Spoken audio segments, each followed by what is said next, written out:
तो आज की वीडियो शुरू करते हैं। जैसा कि आज का टॉपिक है वैक्सीन।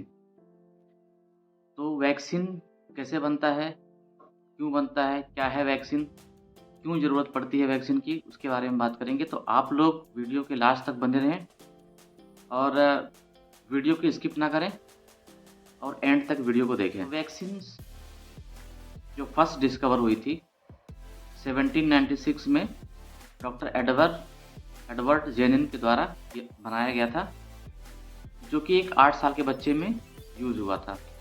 और ये वैक्सीन थी स्मॉल पॉक्स की। तो अब ये वैक्सीन्स की ज़रूरत क्यों पड़ी, उसके बारे में बात करें।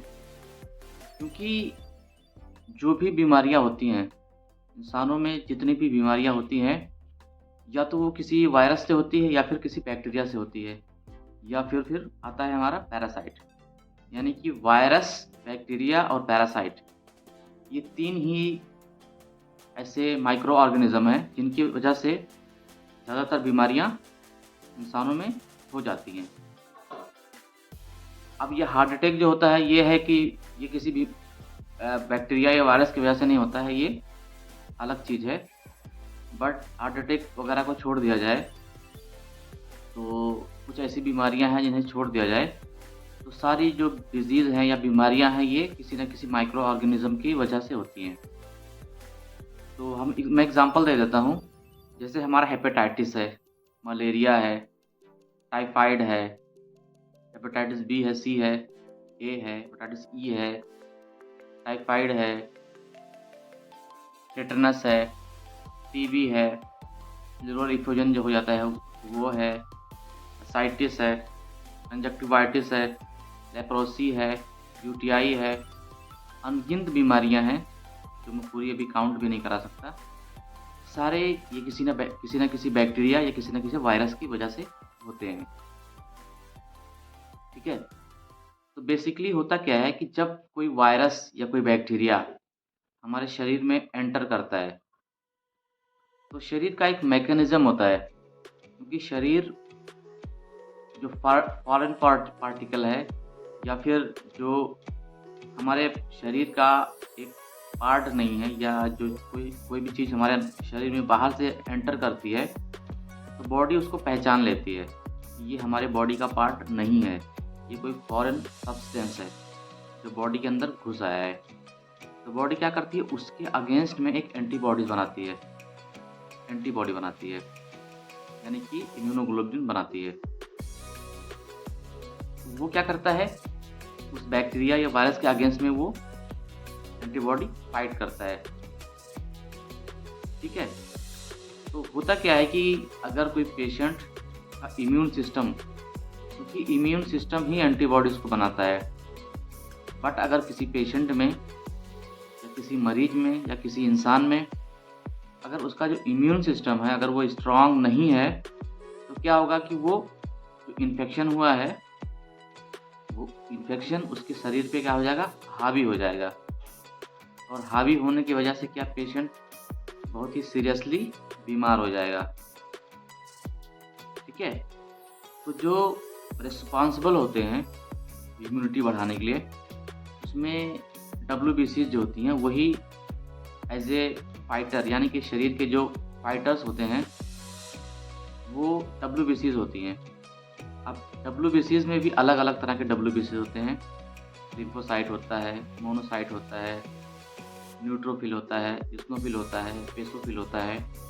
जैसा कि अगर आप CBC की रिपोर्ट कराते हैं तो उसमें दिखता है कौन कौन सा सेल कितने परसेंटेज में है। 100 सेल काउंट करके उनका परसेंटेज दिया रहता है।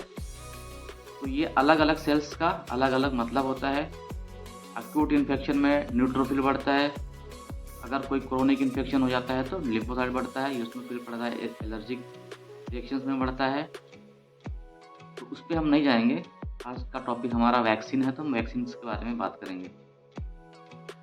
तो ये जो WBC होती है ये हमारे बॉडी में डिफेंसिव या डिफेंस का काम करती हैं। ठीक है। तो जब भी कोई वायरस या बैक्टीरिया हमारे शरीर में एंटर करता है तो उसके अगेंस्ट बॉडी क्या करती है, एंटीबॉडीज़ बनाती है और उससे फाइट करती है उस बैक्टीरिया या वायरस से। जो हमारी एंटीबॉडीज़ हैं वो करती हैं। बट क्या होता है कभी कभी शरीर या फिर उस पेशेंट का इम्यून सिस्टम ज़्यादा स्ट्रांग नहीं होने की वजह से बीमारियां उसको लग जाती हैं तेज, और पेशेंट सीरियसली बीमार हो जाता है। बट जैसे कोई बीमारी नई आ गई और लोगों का इम्यून सिस्टम के कारण जब उसको पहली बार कोई बीमारी मिलती है, वो उसको तो थोड़ा टाइम लगेगा ना एंटीबॉडीज़ बनाने में। या कोई स्ट्रॉन्ग वायरस आ गया तो फिर वो ज़्यादा प्रॉब्लम कर देता है, क्योंकि वो इम्यून सिस्टम पे हावी हो जाता है। जैसा कि HIV का जो वायरस होता है, वो जो हमारे डिफेंस के सेल होते हैं, जैसे कि हमारा CD4 है, CD8 है, T सेल, B सेल, उनको ही ख़त्म करने लगता है, जिसकी वजह से उसकी इम्यूनिटी पूरी तरह से बर्बाद हो जाती है पेशेंट्स में। HIV की पेशेंट्स में जो इम्यूनिटी होती है वो पूरा बर्बाद कर देता है ये वायरस, और पेशेंट को तरह तरह की बीमारियां हो जाती हैं। यानी कि अगर पेशेंट को कोई बीमारी होती है तो वो ठीक नहीं होने पाती है, क्योंकि उसका इम्यून सिस्टम पूरा बर्बाद हो चुका होता है। ठीक है, तो जैसा कि आज वैक्सीन के बारे में ही बात करना है, तो वैक्सीन बनाया कैसे जाता है। जैसे सपोज करिए कोई बीमारी आई, जैसे अभी कोविड की बीमारी आई थी, तो बहुत ही फास्ट उसका वैक्सीन बनाया गया था। बीमारी फैल रही है, उसी बीमारी का जो वायरस होता है उसी से ही वैक्सीन बनती है। तो जो वायरस होता है वो डायरेक्टली उसी वायरस से नहीं बनता है, क्योंकि अगर डायरेक्टली उसी वायरस से बनाएंगे तो शरीर में वो वायरस जाके इन्फेक्शन पैदा कर सकता है। बट वो वायरस को क्या करते हैं, इनएक्टिव कर देते हैं, यानी कि उसको इम्पोर्टेंट बना देते हैं, और उससे फिर बनता है हमारा वैक्सीन। या फिर ऐसा करते हैं कि डायरेक्ट वायरस से नहीं बनाते हैं, उस वायरस के कुछ जेनेटिक मटेरियल से या कुछ उस वायरस के पार्ट से बनाते हैं। कहने का मतलब ये है कि उस वायरस को इनएक्टिव कर देते हैं कि वापस से वो मल्टीप्लिकेशन ना कर सके। क्योंकि अगर हम डायरेक्टली वायरस को इंजेक्ट कर देंगे तो इंसान इन्फेक्टेड हो जाएगा, और उसको ना चाहते हुए वो बीमारी उसके अंदर आ जाएगी। तो हम डायरेक्टली उस वायरस को ना इंजेक्ट करके उस वायरस के कुछ पार्ट को या फिर जेनेटिक मटेरियल को एज ए वैक्सीन बनाते हैं और वो पेशेंट्स में इंजेक्ट करते हैं। तो जैसे ही वो इंजेक्शन या वैक्सीन इंसान के शरीर में जाता है, तो क्या होता है कि बॉडी में एक मैसेज जाता है, उसके इम्यून सिस्टम को, बॉडी के इम्यून सिस्टम को एक मैसेज जाता है कि कोई फॉरेन पार्टिकल या कोई वायरस या बैक्टीरिया शरीर में घुस आया है। तो शरीर क्या करता है, उसके अगेंस्ट एंटीबॉडीज़ बनाना चालू करता है, क्योंकि जो वैक्सीन है वो इनएक्टिव है। जितनी क्वांटिटी में डाला गया है वो उतना ही रहेगा, उसके आगे वो फर्दर वो बढ़ नहीं सकता, सिवाय इसके कि वो धीरे धीरे ख़त्म हो जाएगा उसका असर। बट होता क्या है कि जब तक वो ख़त्म होता है तब तक बॉडी उसके अगेंस्ट एंटीबॉडीज़ बना लेती है। और जो टी लिम्फोसाइट और बी लिम्फोसाइट होता है, उसमें जो बी लिम्फोसाइट होता है वो एंटीबॉडीज़ बनाता है, और जो टी लिम्फोसाइट होता है वो इस वायरस के आने का जो टाइम है या इस वायरस का जो एनकाउंटर हुआ है बॉडी के साथ, उसको मेमोरी में फीड कर लेता है। यानी उस शरीर का जो इम्यून सिस्टम है उसको इस बात का नॉलेज हो जाता है कि ये एक बैक्टीरिया है जिसने शरीर में आज एंट्री किया है, और उसके अगेंस्ट में शरीर ने एंटीबॉडीज़ तैयार कर ली है। अब एंटीबॉडीज़ तैयार हो गई, वैक्सीन का जो इफेक्ट था वो ख़त्म हो गया। बट इन फ्यूचर अगर क्या होता है, अगर इन फ्यूचर वापस से उस बैक्टीरिया का, रियल बैक्टीरिया का जब एनकाउंटर होता है या इन्फेक्शन होता है, तो शरीर के अंदर ऑलरेडी उसकी एंटीबॉडीज़ तैयार होती हैं। यानी शरीर को पता होता है कि ये इन्फेक्शन हुआ है, या उसके बारे में उसको पहले से इन्फॉर्मेशन होता है। तो बॉडी क्या करती है, फटाक से उसके अगेंस्ट में एंटीबॉडीज़ रिलीज कर देती है, और सारे एंटीबॉडीज़ जाके उस वायरस को किल कर देते हैं, और बॉडी में बीमारी नहीं फैल पाती है। तो इस तरह से बनता है वैक्सीन। ठीक है, तो ये वैक्सीन कई तरह की होती हैं, बट उनका जो मैकेनिज्म होता है काम करने का वो यही होता है। अब जो बैक्टीरिया होते हैं, बैक्टीरिया भी कई तरह के होते हैं। इसलिए बोला जाता है कि अगर हम कोई सब्ज़ी वगैरह बनाते हैं, कच्ची सब्ज़ी बनाते हैं या कच्ची सब्ज़ी खाते हैं, तो उसको अच्छे से धोना चाहिए। क्योंकि अच्छे से नहीं धोने से क्या होता है, उसके ऊपर जो माइक्रो ऑर्गेनिज़्म होते हैं, वो मरते नहीं हैं और वो पेट के खाने के साथ पेट में चले जाते हैं और वहाँ पे जाके ये ग्रो करते हैं और ये हमको नुकसान पहुँचा सकते हैं और उन पेशेंट्स में ज़्यादा नुकसान पहुँचा सकते हैं, जिनकी इम्यूनिटी कमज़ोर है।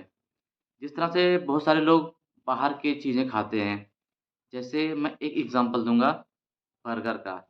उसमें जो कैबेज के यानी पत्ते गोभी के जो जो पत्ते डाले जाते हैं, वो मुझे नहीं लगता कि प्रॉपर्ली वॉश किए जाते हैं और उसपे जो ऑर्गेनिज़्म होते हैं, वो डायरेक्टली वो लोग पिज़्ज़ा में डाल देते हैं, सॉरी बर्गर में डाल देते हैं, तो वो पूरा कच्चा रहता है और हाइजीनिक नहीं होता है और उसपे टमाटर भी डालते हैं, वो भी वॉशिंग वगैरह उसका प्रॉपर्ली नहीं करते हैं। तो पत्ते के गोभी पे बहुत सारे बैक्टीरिया, वायरस या फिर माइक्रो ऑर्गेनिज़्म कह सकते हैं, वो मौजूद होते हैं, जो हमें बहुत ही सीरियसली इल कर सकते हैं। खबर तो ऐसी भी है कि इसमें जो वायरस या माइक्रो ऑर्गेनिज़्म पाए जाते हैं, वो खाने के रास्ते पेट में जाके वो ब्रेन तक ट्रैवल कर सकते हैं और ब्रेन में जाके वो गाँठ वगैरह भी बना सकते हैं, जिससे मिर्गी के दौरे या कन्वर्जन जिसको बोलते हैं, वो आ सकते हैं, फ़ीड आ सकते हैं। इस तरह की प्रॉब्लम्स बच्चों में आ सकती है। तो अनकुक्ड फूड एकदम से अवॉइड करना है आपको, नहीं खाना चाहिए क्योंकि जो मैं देख रहा हूँ बाहर, तो जो ये पिज़्ज़ा पिज़्ज़ा नहीं अपना ये बर्गर होता है, उसमें मोस्टली ये कच्ची सब्ज़ियाँ, कच्ची पत्ती की गोभियाँ यूज़ की जाती हैं, जो बहुत ही खतरनाक हो सकती हैं। हर बार ऐसा होगा ये नहीं ऐसा नहीं है, बट ये सेफ़ नहीं है, इसमें बहुत प्रॉब्लम हो सकती है, ख़ास करके बच्चों में, क्योंकि बच्चे ये सब चीज़ें बहुत पसंद करते हैं या फिर लेडीज़ उनको बहुत ज़्यादा शौक रहता है इन सारी चीज़ों का।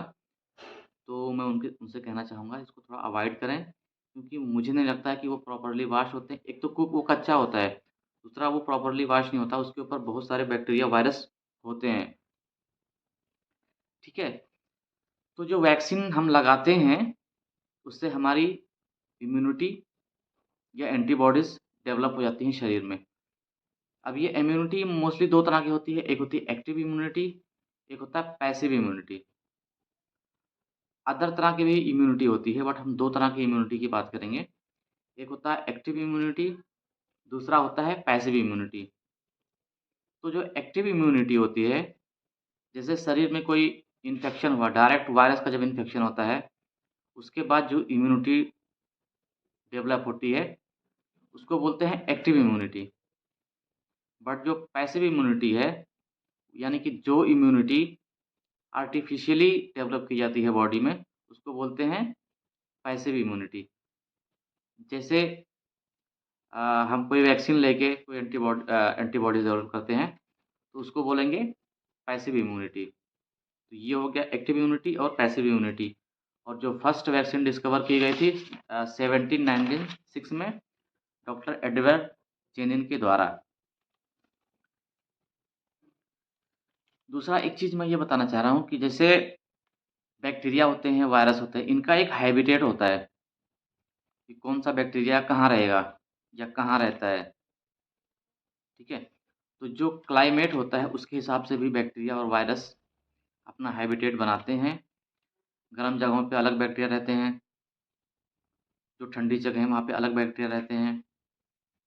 जिस तरह से जानवर भी अलग-अलग हैबिटेट्स में रहते हैं, जैसे कंगारू है, कंगारू मोस्टली कहाँ ऑस्ट्रेलिया में पाया जाता है। तो बैक्टीरिया भी अलग-अलग उनका हैबिटेट होता है, पैरासाइट भी अलग-अलग हैबिटेट्स में रहते हैं। जहाँ का हैबिटेट, जहाँ का क्लाइमेट, जहाँ का एनवायरनमेंट उनको अच्छे से सूट करता है, वहीं पे वो सर्वाइव करते हैं और वहीं पे रहना पसंद करते हैं, ठीक है?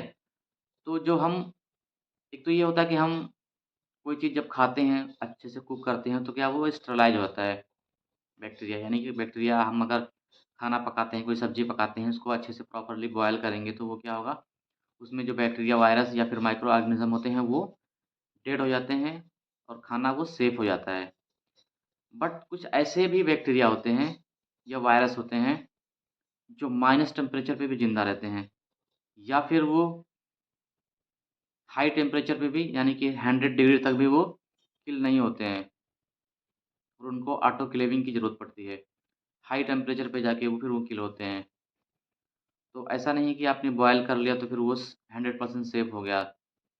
बट मोस्टली सेफ़ हो जाता है, क्योंकि ये जो हाई टेम्परेचर के बैक्टीरिया होते हैं या लो टेम्परेचर के बैक्टीरिया होते हैं, हर जगह नॉर्मली नहीं पाए जाते हैं। तो मोस्टली ये होता है कि अगर आप बॉयल करके कोई चीज़ खाते हैं तो वो सेफ़ हो जाता है।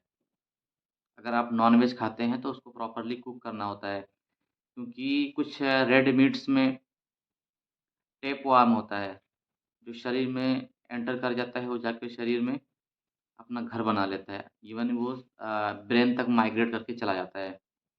जैसा कि मैंने एग्ज़ाम्पल दिया पत्ते की गोभी वाला, इस तरह से रेड मीट भी होता है, उसके अंदर टेपवर्म होता है, तो वो भी ट्रैवल कर सकता है, इसलिए बोलते हैं अच्छे से कुक करना है, फिर उसको खाना है। अगर आप आधा कच्चा हुआ रेड मीट खाते हैं, तो उससे भी आपको इस तरह की दिक्कत हो सकती है। तो उम्मीद करता हूँ कि आप लोगों को इम्यूनिटी के बारे में पता चल गया होगा और वैक्सीनेशन के बारे में पता चल गया होगा। तो एक बार फिर मैं रिपीट कर देता हूँ कि जो वैक्सीन होती हैं, ये आर्टिफ़िशियली बनाई जाती हैं उसी बैक्टीरिया से, जिस बैक्टीरिया के अगेंस्ट हमको वैक्सीन बनानी है। यानी कि जो बैक्टीरिया हमारे अंदर बीमारी कॉज़ करेगा, उसी बैक्टीरिया के लिए हम वैक्सीन बनाएँगे उसी बैक्टीरिया से, ठीक है? तो वैक्सीन का अगर हम रिकॉर्ड देखेंगे, तो वैक्सीन बच्चा पैदा होता है, पैदा होते ही उसको वैक्सीन, वैक्सीन, वैक्सीन, जैसे ही पैदा हुआ 24 आवर्स के अंदर ही उसको एक वैक्सीन लग जाती है, यानी कि एक सुई लग जाती है। जैसे-जैसे मेडिकल साइंस तरक्की कर रही है, तो कहीं न कहीं ऐसा लगता है कि जब बच्चा पैदा हो रहा है, उसके बाद से उसको 10 साल, 12 साल, 15 साल तक वैक्सीन लगेंगी, कोई साल भर में, कोई 6 महीने पे, वैक्सीन लगती रहती हैं। लेकिन ये सारी चीज़ें देख के ऐसा लगता है कि कहीं ऐसा ना हो कि एक दिन वो आ जाए कि जब बच्चा पैदा ही ना हुआ हो और उसको माँ के पेट में ही कोई ना कोई वैक्सीन दे दी जाए। ये ऐसा पॉसिबल है, आगे चल के ऐसा हो सकता है। तो वैक्सीनेशन का एक बहुत ही अच्छा रोल है। वैक्सीनेशन बीमारियों से बचाव का एक बहुत ही इम्पोर्टेंट ज़रिया है। तो वैक्सीनेशन आप लोग प्रॉपर्ली कराएँ, क्योंकि अगर आप कहीं हॉस्पिटल में जाते हैं, अगर कोई ऑपरेशन कराना है या फिर अगर आप कुछ बीमार होते हैं, तो वहाँ पे वैक्सीनेशन की पूरी हिस्ट्री आपसे माँगी जाती है कि आपने कितने वैक्सीनेशन किए हैं, कितने वैक्सीनेशन नहीं किए हैं और कौन-कौन सा आपने वैक्सीनेशन स्किप किया है, ठीक है? और कुछ बीमारियाँ ऐसी भी होती हैं जो एक बार हो जाती हैं, फिर दोबारा नहीं होती हैं। यानी कि जब कोई बीमारी एक बार हो जाती है, तो उसके अगेंस्ट बैक्टीरिया जो बैक्टीरिया एंटर करता है, जो बैक्टीरिया ज़िम्मेदार होता है, एक बार उसका इन्फेक्शन होने से क्या होता है कि उस पेशेंट्स के अंदर उस बैक्टीरिया के अगेंस्ट एंटीबॉडीज़ डेवलप कर जाती हैं, जो वो उस इम्यून सिस्टम के माइंड में या मेमोरी में वो स्टोर रहता है। फिर वो अगर नेक्स्ट टाइम फिर वही बीमारी होती है, तो उसके अगेंस्ट एंटीबॉडीज़ एक्टिव होके उस बीमारी को न्यूट्रलाइज़ कर देती हैं। जैसे कि बताया जाता है हेपेटाइटिस ए और हेपेटाइटिस ई एक बार होता है, फिर वो दोबारा नहीं होता है। चिकन पॉक्स का भी बोलते हैं कि एक बार होता है, फिर दोबारा नहीं होता है। ऐसे भी बहुत सारी बीमारियाँ हैं जो एक बार हो जाती हैं, तो इंसान के अंदर ऑटोमेटिक नेचुरल इम्यूनिटी पैदा हो जाती है, यानी कि एक्टिव इम्यूनिटी पैदा हो जाती है, जिससे वो बीमारी वापस से नहीं होती है। तो ये था आज का वीडियो। अगर वीडियो अच्छा लगा तो दोस्तों में शेयर करें, वीडियो को लाइक करें और चैनल को सब्सक्राइब करें। Thank you.